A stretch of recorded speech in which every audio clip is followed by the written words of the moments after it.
lecture in our series Ukrainian Voices, which is actually a lecture series organized by the University of Graz and the University of Poznan within the framework of the Erasmus Plus project promoting academic freedom in Ukraine. Our project is actually dedicated to support Ukrainian higher education institutions and academics to mitigate, to the extent possible, the negative effects of the war on their academic freedoms. So what we have done is like to build around the activities of our project, around the different components of freedom of academia, which are the freedom to teach, the freedom to learn, the freedom to research, which also includes the freedom to be part of an actually wider research community and to disseminate research results.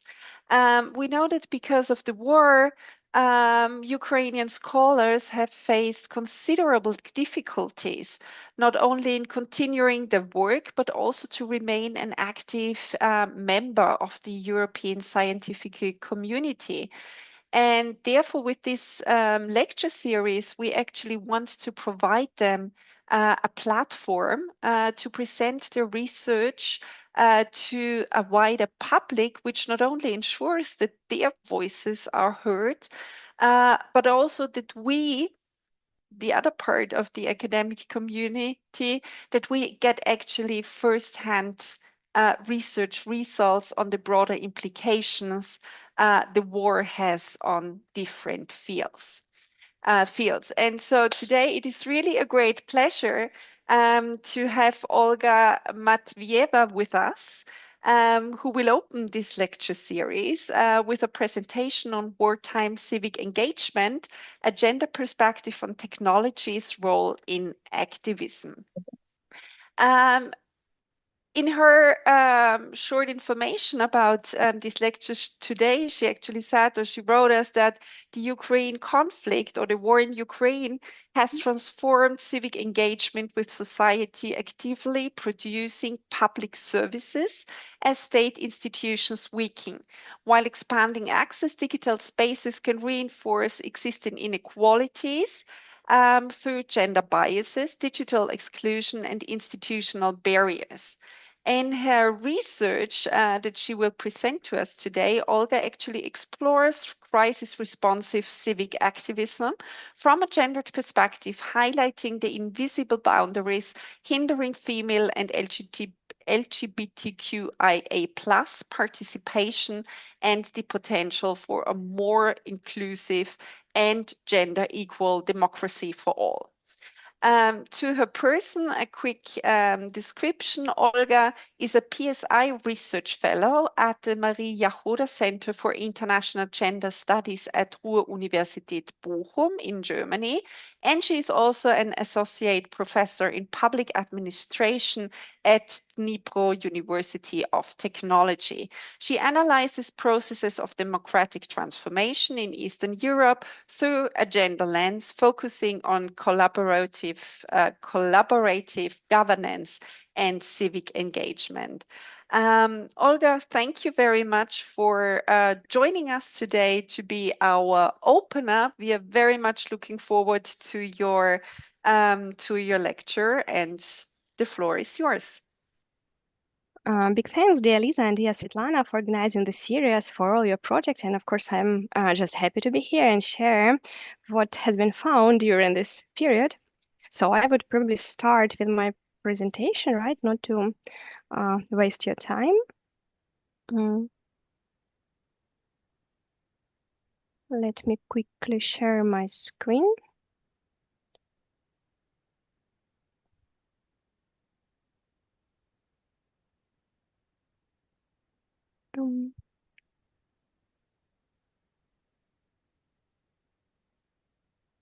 Can you see my presentation now? Yeah? Yes. Yeah, thank you.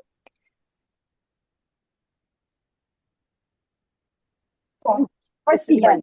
Yeah, thank you so much. Будете заходить? Да, пойду. Let's start.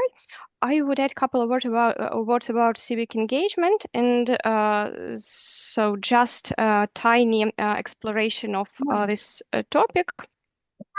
I would probably start with my recent publication as a part of this bigger research project on understanding civic engagement in times of war, which is like fresh new one about social mobilization in connection between gender identity and national unity and societal transformation.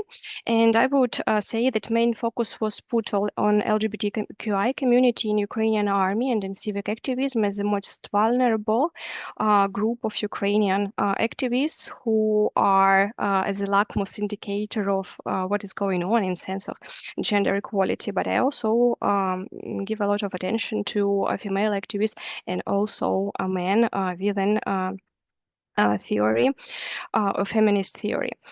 And let's probably start in traditional way with introduction. I will not repeat these well-known things that Russian invasion was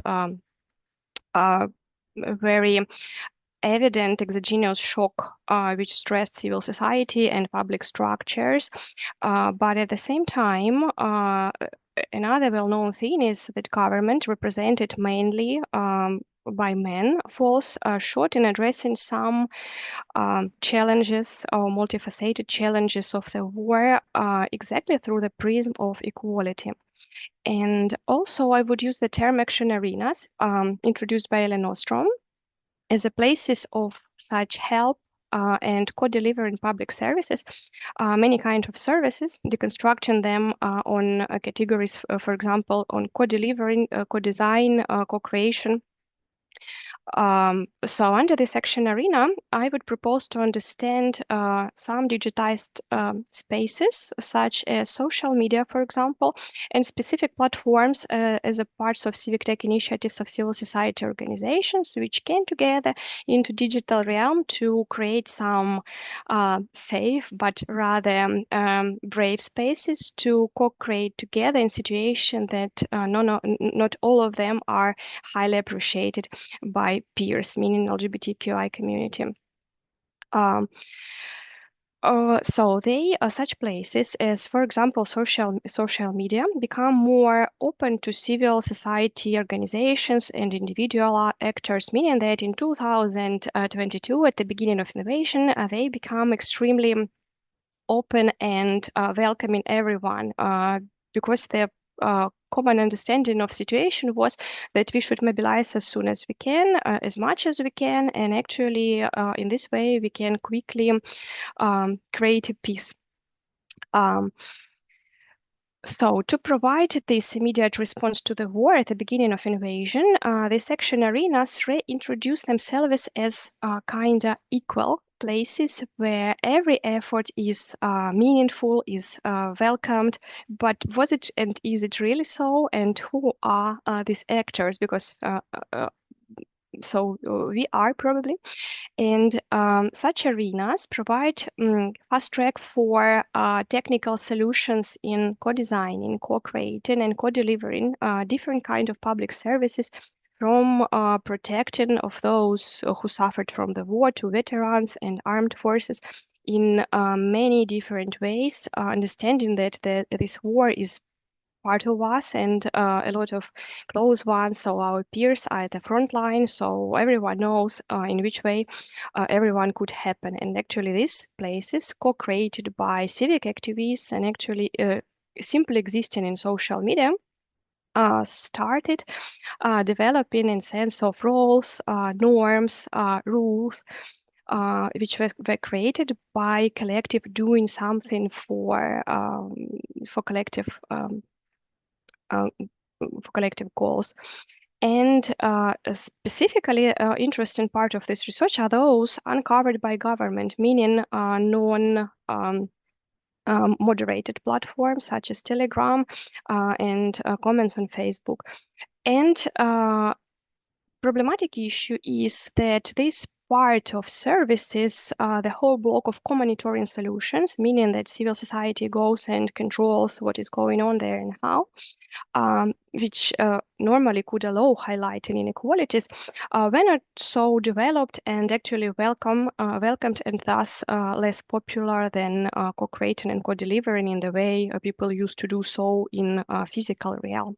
And the problem is that on the one hand, such kind of high digital transformation, speeded reform of digitalization, and the opening of such arenas under the pressure of this endogenous shock of the war for all, aim to promote this equality, first of all, gender equality in civic engagement, and protect in such efforts of protecting and supporting civil society during the war.